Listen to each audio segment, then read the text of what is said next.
them are fully 100% aligned on this front. And as a group, we have set up a capital management plan, which is also in alignment with this. So, yep, back to you. But overall, as I mentioned, it's we don't believe that it requires any incentives right now. Few adjustments here and there will ensure that the thrust that is there continues to remain over the course of the next decade. Thank you. Srini, tell me about your opinions on how we can continue to scale up climate finance. Well, just to reflect on Anupam's point, I really don't think there's very much fiscal room for policy incentives, policy stimuli that can spur investments in this sector forward. There might be other mechanisms through which the corporate sector as a whole is asked and expected to assume some responsibility for channeling funding into climate finance overall. I think the scale of the climate finance problem is so unspeakably large at this point that even while we know some of the mechanics, the maneuvers, the tactics, and the implementation that we need to undertake, we're looking at a country that is still 70% powered by thermal and coal.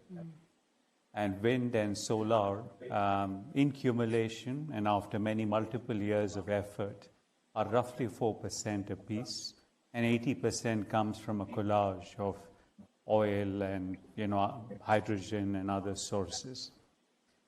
The scale of the problem is as large as that. In 2015, when India was part of the discussion determining the capital needs for transformation over 15 years, the total aggregate capital requirement was established at $2.5 trillion, which in simplistic terms means about $175 billion a year. In the last 6 years, we have accrued about $20 billion of capital each year. And that's just significantly, subscale, given the scale of transformation that is required. And even within the 20 billion that's been gathered, 40% has come from the government and through government policy and government finances, 30% from the banking sector, 15% from the domestic private sector, and a bare 15% from multilateral funding agencies and FDI, which was established as the primary thrust of the capital infusion into India. So I think we're at a point where we need very, very significant and clear actions by the global community. Not that everything else is something that India will implement. We will need help in doing any and all of that. But the formulation of the problem needs to be more precise, I think, around where the deficiencies, the insufficiencies in capital flows are into the country to drive this change. Do you want to reflect on that, the scale of the challenge and where we need the money coming from? Yes, and before I do, I want to congratulate the Minister, because Maharashtra has been really exemplifying the kind of leadership we're seeing from very significant subnational actors. So congratulations to you. I think when it comes to scaling the finance, Sri mentions the lack of fiscal space, but I think it's worth reflecting on the fact that fossil fuels are still massively subsidized all over the world to the tune of trillions. And there are lots of stressed assets, fossil assets, including coal assets, which are now not really economic anywhere in the world, that are sucking up government money. So I think there has to be something said about not just focusing on funding the right things, but stopping funding the wrong things. And I think that applies to public finance as much as it does to private finance. So I think we need to get those incentives right. I think that's crucial. It's also crucial here in the UK, where we subsidise gas use in people's homes and tax electricity use, which is not supportive of the transition. But we do need to scale up climate finance to the tune of about 400+%. And that requires a combination of international and local incentives. So internationally, clearly, we need a post-COVID settlement between developed and developing countries, which is commensurate with the scale of the problem. I think in COVID, we've seen countries very stressed economically, while richer countries have been able to pour money into their economies, and that's created an imbalance. It's also limited access to capital markets for a number of emerging countries. So that needs to be addressed, and COP26 has a role to play in that. But I think nationally, and I think what's really interesting is we're seeing the development of investment taxonomies, which are about directing capital flows to the right places, and policies and regulations around finance itself, not just around energy and the other sectors. I think that's crucial because it needs to signal to the private sector, and things like banking regulation need to include mandatory reporting and disclosure. And I think most countries are moving in that direction. We need to change the cost of capital for dirty, improve the cost of capital for clean. Some of that is international around currency risk and other things. Some of that is domestic around fiscal incentives and regulation. And it's great to see that India is embarking on that journey. And I think there's a lot of learning that needs to be shared across countries because this is a common journey. Nobody has really done it yet. This is something that we all need to do together. So I think that there's a real opportunity. And I think what's interesting with Prime Minister Modi coming to COP26 and leaders of some other countries, Russia and China, not showing up, I think it shows that India recognizes the competitive edge that going green could provide in terms of attracting capital. So I think there's lots of opportunity here, but countries need to get serious about stopping dirty finance alongside promoting clean finance. I like that idea of it being the competitive advantage. Anupam, let's come back to you for a moment just to reflect on anything you've heard here, the challenge around whether governments still have the ability to put more money into fiscal and whether we're still subsidizing these dirty industries too much and what could be done about that as well. No, I think the word we use is transition. So when we talk about transition, we have to look at it. The world is operating in a particular manner today. We have to get it somewhere in the next 5 to 7 years and then eventually go in a manner that it is sustainable. We have to also think of the fact that India today is, in terms of absolute emissions, it's standing at a particular pedestal, but when it comes to per capita emissions, India is also currently energy starved, right? There are still certain portions of the country which do not have access to electricity. So the problem in India is a little more complex than it is in other parts of the world. So it requires a very balanced approach. It requires an approach which does not result in, we saw what has happened in the past few weeks in the lead up to COP26 in Europe and as well as parts of China and India where energy prices went up, shot up. So I think a very balanced approach has to come through. I 100% agree with the views presented on the panel here with respect to how that it is at this moment, it is now that we have to act. We have to make the cost of capital is going to be key here. When you look at any sort of breakup of cost of capital, it is related to factors like risk, and factors relating to risk will typically be like financial risk, interest rate risk, etc., exchange rate risk. Climate risk is something that needs to be introduced now into our models, and what that means is you make climate positive businesses a lower cost of capital. You have incentivized every business house in the world to go towards a business which has a higher return as compared to the cost of capital. So from that perspective, I think that is where the world should be looking at, and I think India is 100% in alignment with this government policy. As was mentioned earlier, COP21, the Paris Accord was when India basically in the past 5 years has showcased, the Indian government has showcased how we are taking this very, very seriously. Adani Green as a company, we came into existence in 2015 when we started our first project, which was then the largest solar project in the world. And today we are already almost close to 20 gigawatts operating capacity. So that tells you that a lot of business houses in the country, as well as a lot of players in India, in consonance with the government, have been taking these steps. So the question around cost of capital is paramount, and that's something that climate finance can do, and that is something is extremely important at this stage. So let's just come back to Maharashtra. Aaditya, I wonder if you want to reflect on some of the things you've heard, the challenges presented by the incumbency of coal and dirty fuel, the challenge of extending electricity to people who haven't had it, and all the benefits that we know that it brings, combined with what you're doing around the green project and financing there. I wonder if you could give us some details. I think one of the points that I heard in this was very crucial is in terms of how much can we subsidize fossil fuel or non-green energy anymore. I think that is very, very crucial. The other is, of course, about reaching out to areas which not have been powered as yet.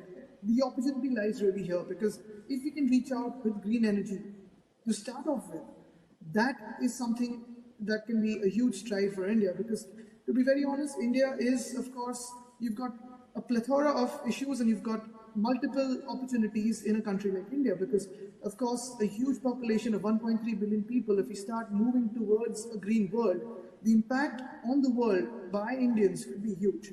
That is very, very important. And again, like I said, for us as governments, the key is we decide how to move forward in terms of sustainability.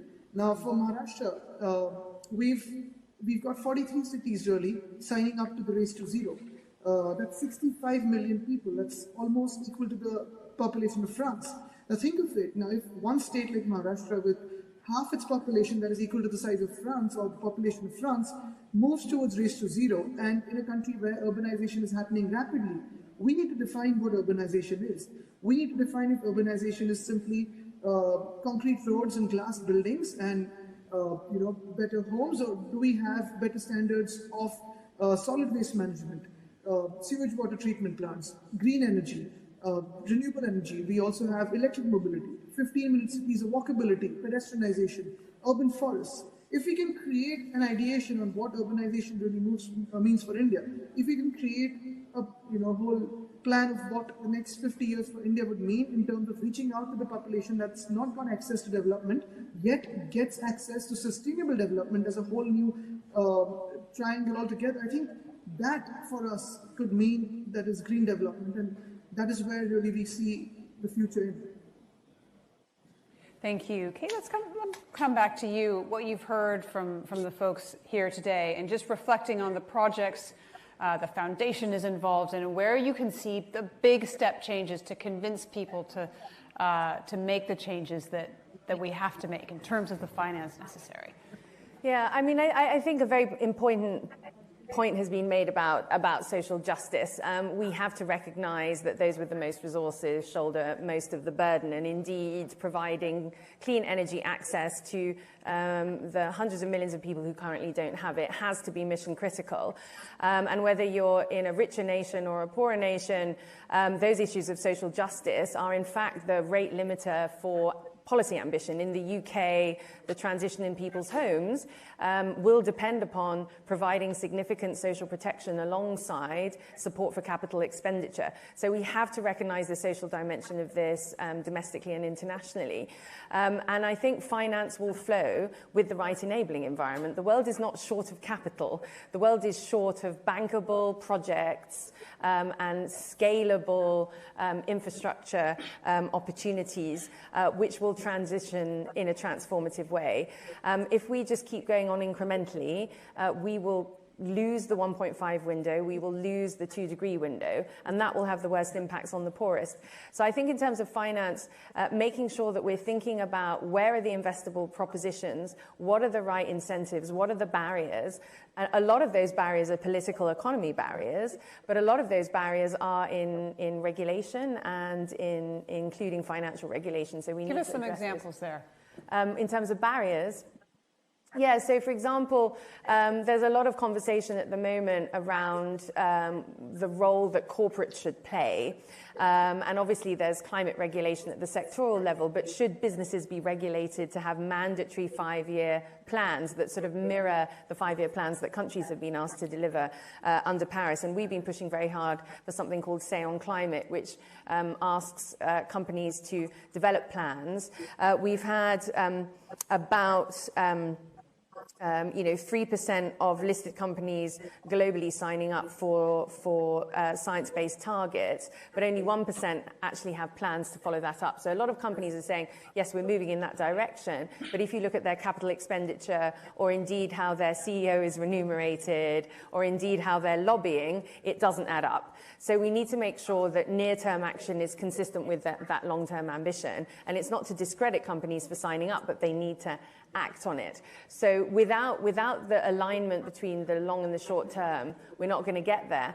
But if it's not mandatory, the leaders will be out in front and will miss large chunks of each sector. So if you take what the World Benchmarking Alliance has recently done, for example, 85% of 100 oil and gas companies scored D or E using their assessment, and of 350 global ag and food companies, 50% don't even have a policy on avoiding deforestation. Wow. So in terms of what companies are saying versus what they're actually doing, there's a huge mismatch. So I think we're going to have to go beyond disclosure and target setting and go into really mandatory plans for businesses. And regulation has to come from government, however, right?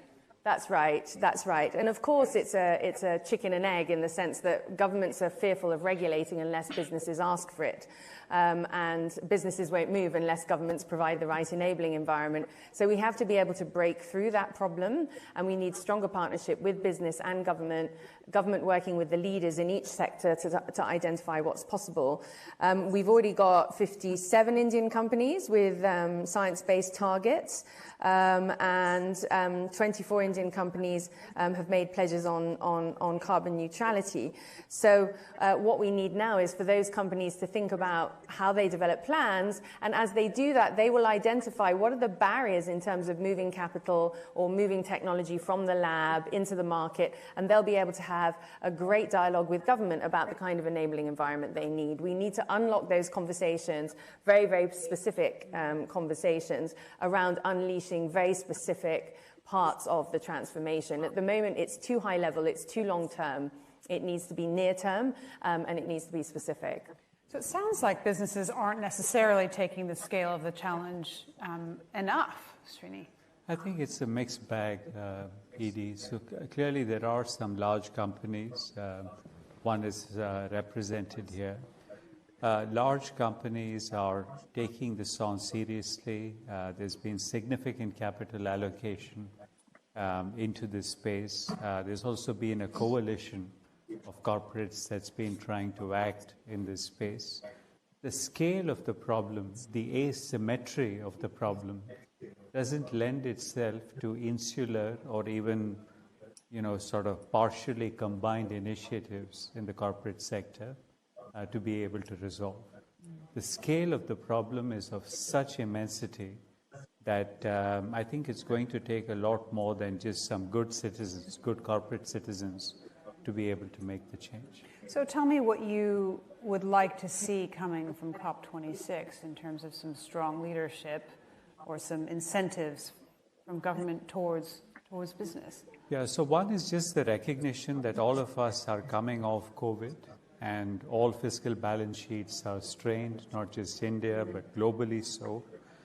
But developing nations, and India in particular, need a very organized, systematic, methodical, well-ornamented, financial scheme, whether through the multilateral development agencies or through private sector and FDI, in order to be able to catalyze the change. So the 70% in the thermal sector, which I spoke about, yes, of course, it's riddled with losses and it's hemorrhaging year after year. But there are millions and hundreds of millions of lives that rely on that economy. So it's not about just a clever stroke of the pen that fixes a fiscal policy, but there's human throbbing life on in the power plants, in the livelihoods around those power plants. And I think we need a slightly more dexterous and skillful pair of hands in dealing with it. I don't think it's all policy. It's capital combined with a very, very well lubricated implementation plan. Can I ask our virtual guests to just reflect on what you've heard as well? In our time remaining, I'd love to hear about a project that you are most proud of, that you think exemplifies the kind of thing that can be done to meet the scale of the challenge, and one thing that you'd like very much to see coming from COP26. Let's start with our friend from Maharashtra, Aaditya Thackeray. So what I hear from Mr. Rao and also Ms. Kate is, of course, in terms of two perspectives. One is from Mr. Rao, what we heard is in terms of, it's much more than just corporates or policies coming together. And of course, coming out of COVID, of course, all of us as governments or corporates or industries, all of us have a financial restraint and strain. But if we don't actually move towards climate change or, adaptation or mitigation feature, we're going to face many more epidemics and pandemics like this. And in terms of, like I said, our compensation given to farmers and urban areas just last year was almost $2 billion. So that is one. And like what Ms. Kate said, that, I obviously agree with the both of them in terms of when we've got industries or companies that have signed up to climate goals, we cannot just say that it's about 2030 or 2040 and then most of us try to interpret that as, okay, today I'm not going to do anything, going to carry on as it is, and maybe 2040 onwards or 2030 onwards, I'll miraculously turn as carbon neutral. The idea really is to start off every single day in terms of how we can slowly, steadily and sustainably move towards a carbon neutral future. For example, with the Adani group here and what he was talking about in terms of renewable energy for Mumbai, I just held a meeting the other day in terms of the 3-4 discoms that give energy to Mumbai, that's BSC, Tata Power and Adani group. And we were looking at exploring options of how we can get citizens to convert their homes from conventional energy supply to their homes to renewable energy. And of course, you have little green premiums here or there, which could be really subsidized at a future stage by governments or policy if we move off from conventional energy being subsidized. But really, these are some of the things that we need to set targets and act on them. So for Maharashtra, what we have done is instituted the Maharashtra Council for Climate Change, headed by the Chief Minister himself and co-chaired by the Finance Minister. What we're looking at is basically all the departments, be it energy, be it urban development, rural development, transport, industry, multiple departments of the government setting targets for themselves and the benefactors of these departments or the policies that are affected by these departments, and delivering each month that, okay, for industry, this was the target, this is what we've been able to achieve.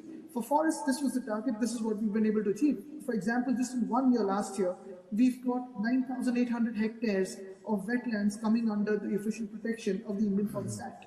Now, this is a month-by-month review. We cannot do this overnight, and we have to move towards 2030 carbon neutrality. Step by step, each day, slowly, steadily, but we surely have to make the move, and it cannot happen overnight in 2030. We have to start today, and that's what I take from this discussion. Anupam, last word from you in terms of what you'd like to hear from COP and a project that you're particularly proud of that I think exemplifies the potential of what we're talking about here. We know about the solar in Mumbai. Tell us more about that or something else.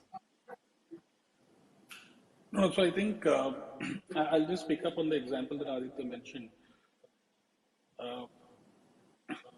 We bought this business, the Mumbai distribution business, in 2018. It has 3% power is being provided by renewable sources, 97% from conventional sources. We have now formally covenanted that by 2023, we will be 30% renewable. By 2026, by 2027, we will be 60% renewable. And by 2030, we'll be 70% renewable. Now, that is taking into consideration all the technical issues you have with respect to the grid. This is a formally covenanted package that we have put out there. We are working very closely with the government of Maharashtra to ensure we can bring more and more renewable power into Mumbai. And we are working, that includes two very complex and large, very ambitious power transmission schemes that are also being implemented by the group, by Adani Transmission, to ensure that more renewable power can come into the grid. And that is something that really exemplifies how, a business house, the government can work together to ensure that we deliver on the climate change. We are also working with various other stakeholders. Aditya mentioned about the green tariff.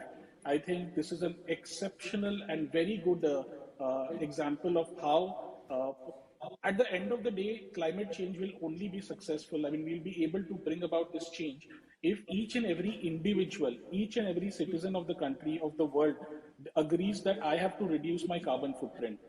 Now, one very significant step in doing that is you procure power which is green.